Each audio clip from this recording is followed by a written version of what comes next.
Thank you everyone for being here this morning. So today what I'm going to do is I'm going to talk about the project that has made up the majority of my PhD work, and I've titled this talk Tracking Moving Interfaces Using Thermal 3 Omega Measurements. If you don't know what that means, that is okay. I will kind of try and go through what each part of that title means as I go through the talk. So my advisor, Chris, likes to say that the first minute and a half maybe of someone speaking is you kind of getting used to their particular diction style. So this is a talk that I've used for a couple job interviews, but the slide that I would start with is just, who am I? If you all are unaware, I grew up in Missouri. I did my undergraduate degree at Purdue University, where I did some work with organic Rankine cycles, heat pumps, so doing research on air conditioners. After I was at Purdue, I spent the summer at Pacific Northwest National Lab in Southeast Washington, and I did some research on doing finite element analysis for thermoelectrics for auto applications. So what this was a project designed to recover energy from waste heat on cars. And after I spent my summer in Washington, I came to UC Berkeley, and I've been working on my PhD ever since. The entire way I've been swimming. Swimming is something that has just served to kind of continue to keep me sane throughout this entire process. So the first thing I'm going to talk about is the motivation for this particular project.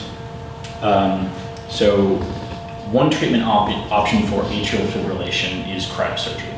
Atrial fibrillation is a condition of the heart in which, instead of the electrical signal from the heart propagating strongly in one direction, it instead propagates weakly in many different directions. And so one treatment for this is to freeze parts of the heart or the pulmonary vein to create scar tissue. And what that scar tissue does is kind of serves as barriers, so the electrical signal will travel in the desired direction. The way that this surgery is typically done is there is a small cryo balloon that is kind of inserted into the chest and inflated with cooled nitrogen. So what happens as the balloon comes into contact with the pulmonary vein on either side is that the pulmonary vein freezes through. Now the problem with this is that, as I've kind of indicated here, the typical thickness of a pulmonary vein is maybe 1 millimeter, 2 millimeters. And this length scale is quite challenging to image with typically available imaging technologies in hospitals, such as I've pictured a CT scanner, an MRI, an ultrasound. These are things that we might kind of typically think of as options to image this freezing as it happens. CT scans, I think, tend to be the place where people's brains go, the most obvious thing. The challenge is that in a clinical setting, the CT scanners available have a spatial resolution of about 1 millimeter. So this makes it hard to image the sub-millimeter scale in which the freezing occurs. And our collaborators at University of Minnesota actually did a pilot study just making sure, yes, this is a measurement that is very challenging to do. I might imagine as a thermally minded person that we might do some sort of IR camera imaging and look at the freezing that way. The challenge is that this surgery is kind of non-invasive, or relatively non-invasive to begin with, so there's no direct line of sight to where the freezing is occurring. If we wanted to get even a little bit more creative, we can think of some sort of electrical measurement. The challenge with anything in that domain is that both frozen and thawed tissue are electrically conductive, so this makes it quite challenging. So the solution that Chris and Professor Bischoff at the University of Minnesota started thinking about was actually kind of hard to see, but placing sensors directly on the balloon itself. So it's a little bit hard to see here. Want to turn light up, Wyatt? Yeah. Okay, you can see a little bit better. But there are thin metal heater lines that are attached to flexible plastic, and these are placed directly on the cryo balloon that could be used for surgery. So the idea here is to thermally sense the ice formation.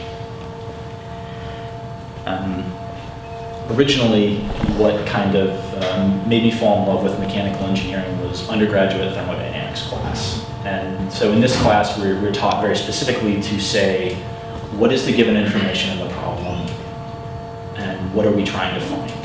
There's several other steps involved, but I like to frame problems in this way. So given that we have this moving freezing front, this ice formation in tissue, and it's occurring on a sub-millimeter type scale, we would like to find the position of the freezing front when the surgery is occurring, and we'd like to know how accurate we can be. What is the spatial resolution that this technique can access? So I've talked about kind of posing this problem, and what I'll do the rest of the talk is I'll talk about kind of what we would refer to as the conventional 3 omega technique. So 3 omega is the measurement technique that I've used. That's kind of a background. I'll talk about the unconventional uses of the 3 omega technique. So this starts to go into the work that I've done to kind of push this technique to new places or past what it has been able to do before. I'll talk about the experiments that I've done with position tracking, and then at the end I'll try and package some takeaways. The place that I would like to start is I have an audience of varied background, is just to talk about thermal conductivity. So this equation isn't so important, but what is important is to talk about what thermal conductivity means. This equation is how we typically define it, where we talk about K being thermal conductivity of a material. But I would like to talk about kind of a physical picture of what it is. So if we imagine that we just have some large wall, and in undergrad heat transfer we would refer to this as the one-dimensional slab. It's an awesome teaching tool. If we kind of imagine that with this wall, we are heating one side such that it is at 100 degrees Celsius, just some constant temperature. What we would like to know is, what is the temperature at the other side of the wall? And this is a very material dependent thing. So if we imagine that our wall is made of copper, which copper has extremely high thermal conductivity, about 400 watts per meter Kelvin. So among the highest of the materials that we might commonly encounter. We might imagine that, okay, of some wall of specified depth, there is a temperature drop of 0.01 degrees, very small. But what I like to contrast that with is a very different material. So copper as compared to plastic. So if the copper wall of some specified thickness, there's a temperature drop of 0.01 degrees C. Since the thermal conductivity of plastic is so much lower than copper, many orders of magnitude lower, that same heat flux would mean that there is a 40-degree temperature drop across the plastic. So this is due to the very different thermal conductivity between the two materials. And so if I would like you to take away one thing from this example, it would be that the temperature drop through this wall is proportional to thermal conductivity. So I've talked about thermal conductivity. The second thing that I will go through kind of as background is, we're kind of ramping up in difficulty pretty quickly here, but is resistance thermometry. So if you have taken kind of a physics type class, you might remember Ohm's law, V equals IR. So if we have some resistor, usually we would think, or I would think of like a metal resistor, metal wire. What we would want to do is measure the voltage, and from Ohm's law, V equals IR, if we excite with I, we measure V, we can compute resistance. So in basic resistance thermometry, kind of how this kind of plays out is that if we have different input powers into the resistor, we would measure different wire resistances. So we should see some change, but there is a relationship between wire resistance and input power at a specified temperature. So what becomes a little bit more interesting is if I repeat this measurement at many different temperatures. So if I'm changing the temperature of the resistor, that I would get a different resistance versus power curve for each of those temperatures. And what we typically look at here is there's a linear relationship for each temperature. However, I'm concerned with the intercept, the wire resistance with zero input power. And so what I'll do in the next slide is just plot those 5 intercept points. So I've talked about how we do the resistance thermometry measurement.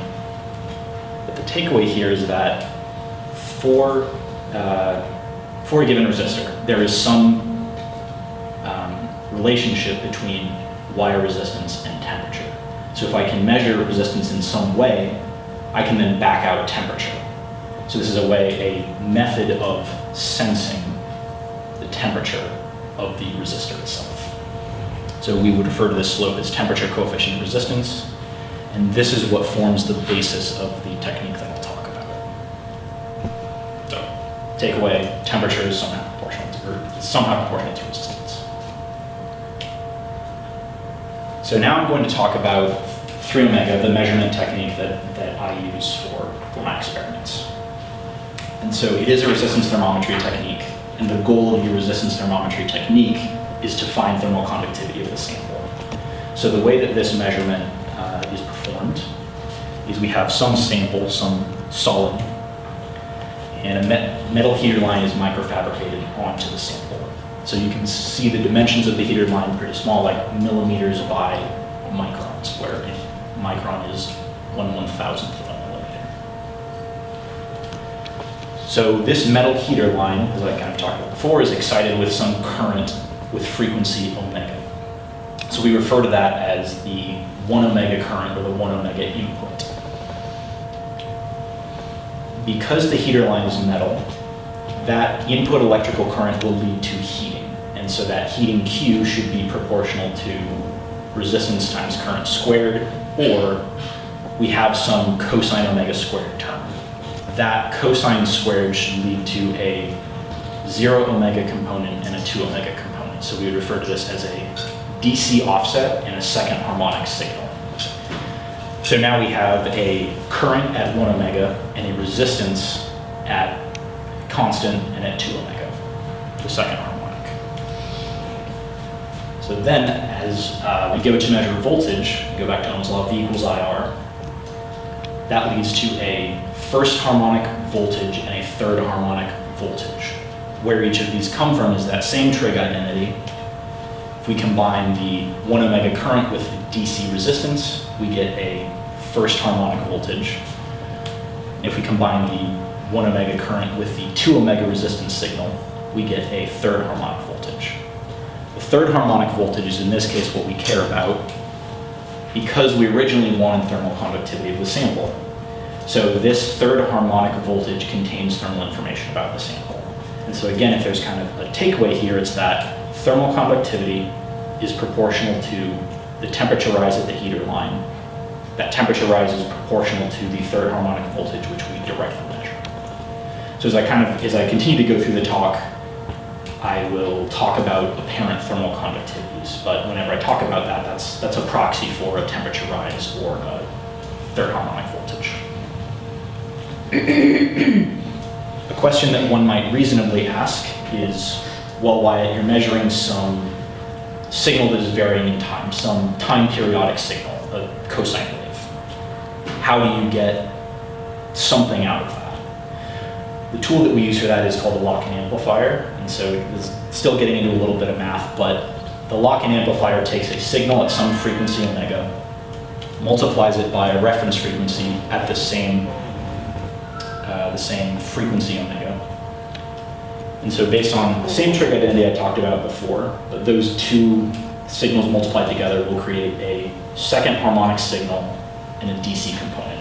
What the lock-in amplifier does is it filters out the second harmonic component, just leaving a DC signal. So from some time periodic cosine type wave, I get back out a DC signal, which is one number. There's actually it's two numbers, it's a magnitude and a phase, if any of you are wondering about kind of that relationship, but for all intents and purposes, we're getting out a couple numbers from that time varying signal. We have some heater line, it's heating the sample. One other concept which it's quite important to introduce here is to talk about a penetration depth. So the heater line is producing heat, and there is some what we call thermal penetration depth, some depth which that heat diffuses into the sample. And the thermal penetration depth is dependent on, so alpha, which is thermal conductivity over density times specific heat, thermal properties of the sample, but it's dependent on omega, the input frequency, the same first harmonic frequency which I talked about. And so what will become important as I keep going through the talk is that penetration depth is proportional to frequency. And the only important thing in a traditional type measurement where I'm trying to get a thermal conductivity, or where we're trying to get a thermal conductivity of a solid, is that the penetration depth is well within the sample. So what this looks like is excite the metal heater line at a specified frequency, measure a 3 omega voltage, get a temperature rise at the heater line. Increasing frequency will lead to a smaller thermal penetration depth within the sample. Increasing the frequency further, we continue to decrease the thermal penetration depth. What happens as we do a frequency sweep, we collect the delta T, the temperature rise at each specified frequency. Is from that we can extract the thermal conductivity. And this is the way that the technique is traditionally implemented. And so we refer to this as the traditional 3 omega technique, which one can only use for electrically insulating solids. This is important because we put the metal heater line directly on the sample itself. So if the sample was electrically conductive, that would corrupt our measurement. So this is microfabricating that metal heater line on a glass support and adding a dielectric layer on top. So what makes this quite interesting is that we could measure the sensor itself. We could measure the apparent thermal conductivity. Or we could put a sample onto the sensor itself. This is interesting because instead of having to put a heater line on each sample individually, now we have one sensor which we can put on multiple different samples on. So my lab mate Sean had actually used this for measuring the thermal conductivity of mouse liver before I got here. But we can kind of look at the thermal picture, look at the penetration depths within the glass, within the sample. But what's important is that if we do a measurement on this entire sensor plus sample construct, we get some thermal conductivity measurement out of it. And that will be the thermal conductivity of the sensor itself plus the thermal conductivity of the sample. So the point here being that from this measurement, we can extract a thermal conductivity from the sample. So the supported 3 omega method is interesting because now, instead of just electrically insulating solids, we can use it for solids which are in any way malleable. We can use it for liquids, and we have a reusable sensor. A second type of variation on this technique, which I will mention, is wire 3 omega. It's very similar, but instead just using a wire, immersing that wire in liquid, and measuring the thermal conductivity of the liquid directly. In principle, is the same. The implementation of building is just slightly different. So now I've gone through the kind of conventional, traditional implementation of this measurement technique. And now I get to start talking about the work that I've done to advance it. So the first kind of unconventional 3 omega measurement that I did was somewhat similar to the measurements that Sean had done on mouse liver, where I have that supported 3 omega sensor, and I'm putting a piece of mouse liver on top. The first thing that I did a little bit differently was excite the heater line at multiple different frequencies. So this is just important in that I can gain more data simultaneously. But what this experiment was taking a piece of liver and monitoring the apparent thermal conductivity of the liver as it was frozen and then subsequently thawing. So the measurements that I talked to you about before are kind of a steady state. But this is measuring in real time as something is happening to the sample. So we expect that something should happen because there's a difference in thermal conductivity of liver in its maybe thawed state or natural state versus in the frozen state. So thawed liver has a thermal conductivity of about 0.6 watts per meter Kelvin. Frozen liver has a thermal conductivity of about 2 watts per meter Kelvin. So we expect that this difference in thermal conductivity should become apparent in the measurement. This is, in fact, what I saw in this measurement, that the thawed state thermal conductivity of the liver, as seen by the sensor, matches fairly closely with what we might expect, maybe not exactly, but as the liver is frozen, there is a difference in the thermal conductivity as seen by the sensor. The agreement is pretty good, but the important thing is this is the first measurement of its type in which this measurement technique is being used to see a phase change event as it occurs. this is actually my lab mate Sean and I did, was with ice of a specified thickness. So I mentioned before that in traditional 3 omega, we want the penetration depth to be well within the sample. But what this measurement is doing is pushing that penetration depth outside the sample to try and become sensitive to the backside. In these measurements, we used backsides of copper and plastic, so something with very high thermal conductivity and very low thermal conductivity. So what this measurement kind of shows is that as top axis is frequency, so as I decrease frequency or increase the thermal penetration depth, initially all the sensor sees is the thermal conductivity of ice. But at about 500 microns, the thickness of the ice that I'm measuring, the thermal conductivity of the backside, so of the copper, of the plastic, starts to kind of appear in the measurement. And so what this corresponds to is the thermal penetration depth going through the ice and seeing the backside. You kind of see the red points going up as the become sensitive to the backside, the blue points going down. So this is the kind of first measurement showing that this technique can sense thickness.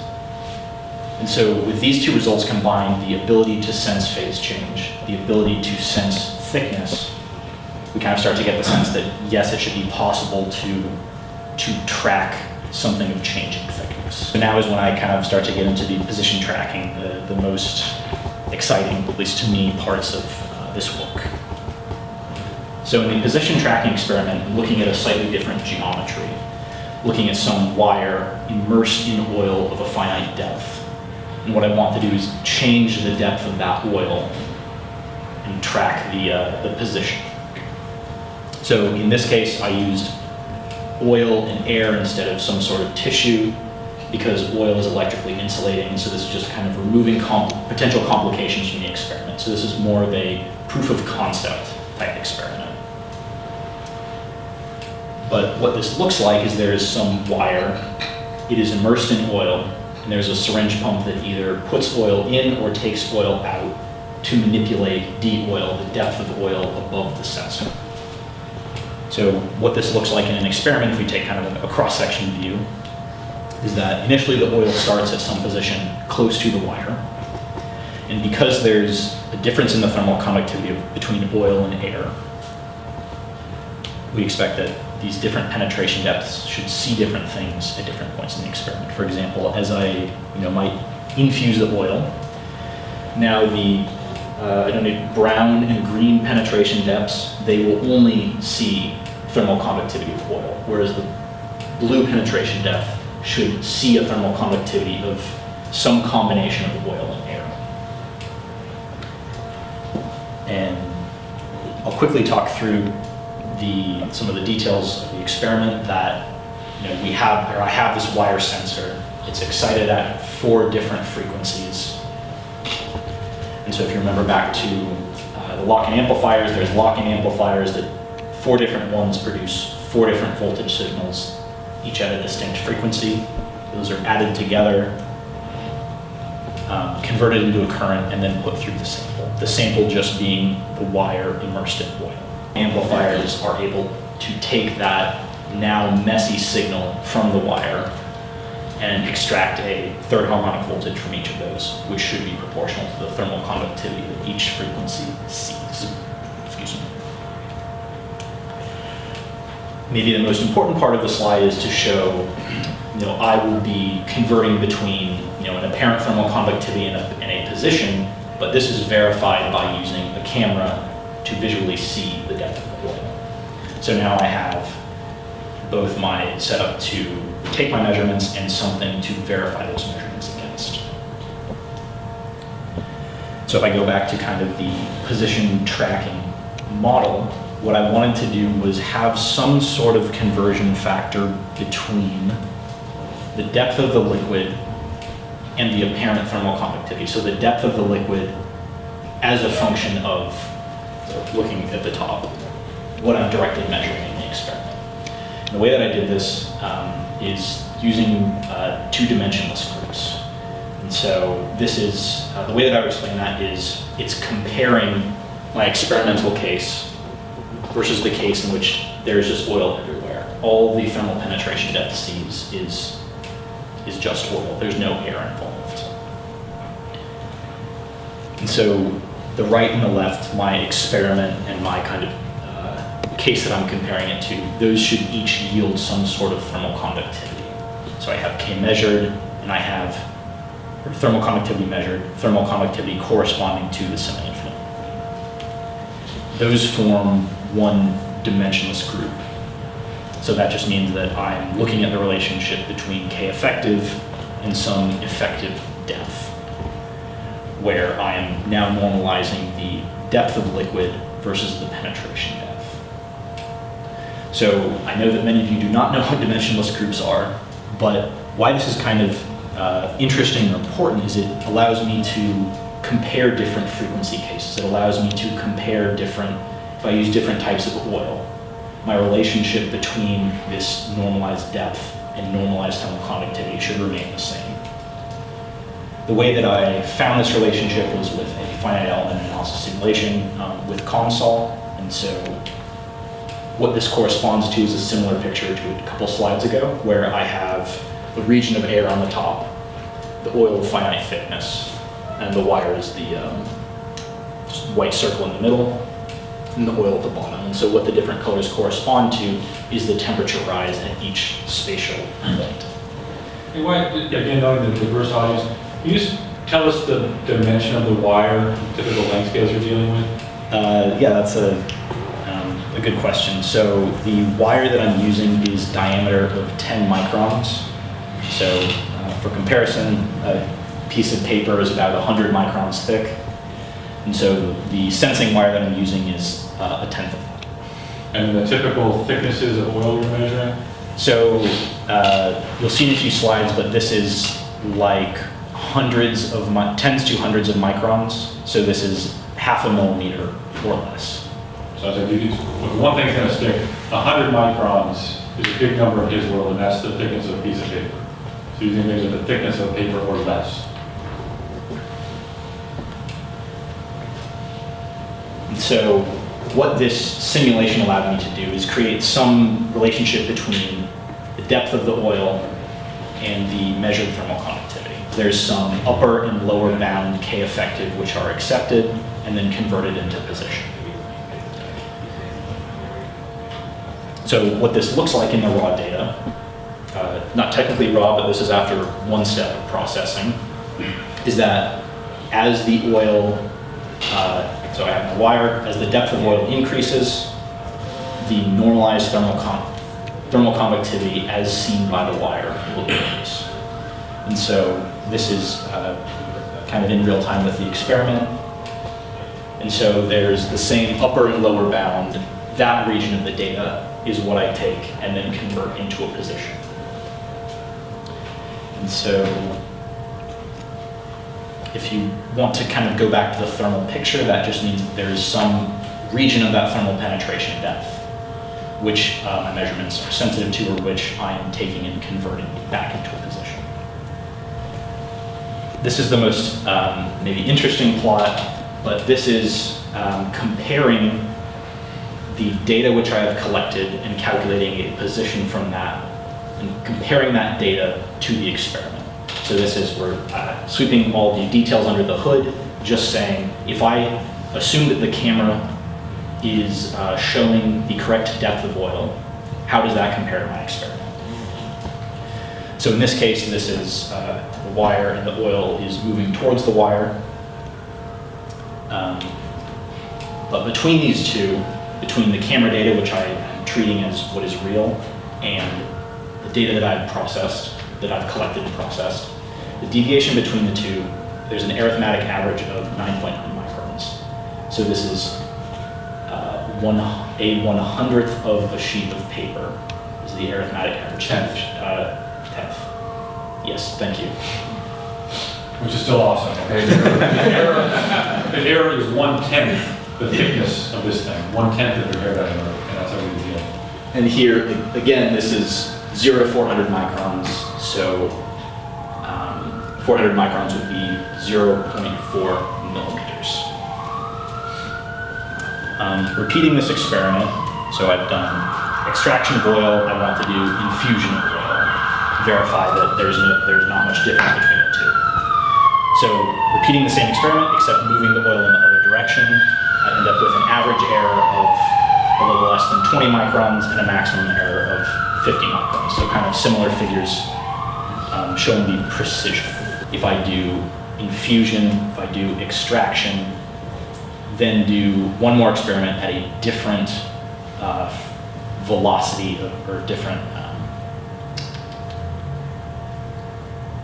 extraction rate of oil, different speed. And so if I crank down the speed of the front moving, get a lower average error.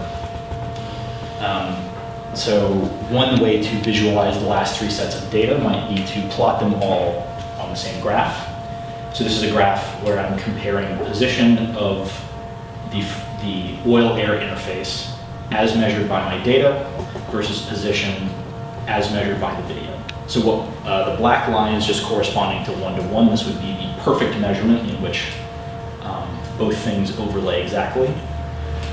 They do not overlay quite exactly, but again, the average error is about 12 microns, so about a tenth of a sheet of paper. With a maximum error in all the data that I've collected of about 50 microns. So now that I've gone through these position tracking results, maybe while you were asleep, I'll just talk about what are some takeaways of the work that I've done. Way to the beginning when I talked about what is the application for this. The question that one would reasonably ask is, okay, what we want to do is measure the freezing as it occurs in the pulmonary vein. So Wyatt, what progress have you made towards this goal? So the conclusions that I would say that one could take from my work is that this measurement technique can be used to locate moving interfaces. And so there's kind of two things within that. It can locate things that are also moving. So the one caveat here is that the interface has to be between two objects of differing thermal conductivity. The differing thermal conductivity is how this technique is able to sense it. But this measurement can be done in real time. And in the experiments that I've shown, there's a maximum error of 47.8 microns, just under 50. There's an average error between those three trials of about 12 microns. So you guys made it. Congratulations. I'm going to just go through some really brief acknowledgements. Firstly, Chris, the PI of our group and my PhD advisor, has obviously helped me tremendously with this project. My lab mates for insightful discussion over the years. Have to acknowledge my funding sources. I've received funding from the NSF, from the Department of Mechanical Engineering here, from Xtherma, a startup which I've done some work for. But not on a professional note, on a personal note, there is a saying that goes something like, it takes a village to make a PhD. And in this case, I do want to thank my lab mates. I do want to thank the people that I swim with in many different contexts. I do want to thank my community at the Shambhala Meditation Center. Of course, the biggest thank you to my immediate family, who has been amazingly supportive. So just thank you. It's all of you who are here. It's all of the people that form the community that supports me. So thank you so much, everybody. So if you were paying really close attention, you might see that my experiments occur over a much longer time. And I have talked to you about this quite frequently, but there's an interplay between the electronic settings and how fast the data can actually be acquired. And so that is, I think that is less of a fundamental question, more of a kind of tinkering around type question. From the surgeon's perspective, I think it's fair to say there's like at least a kind of 2 orders of magnitude improvement over this technique versus a conventional CT scan. In terms of what? The spatial resolution or the accuracy at which the freezing front can be located.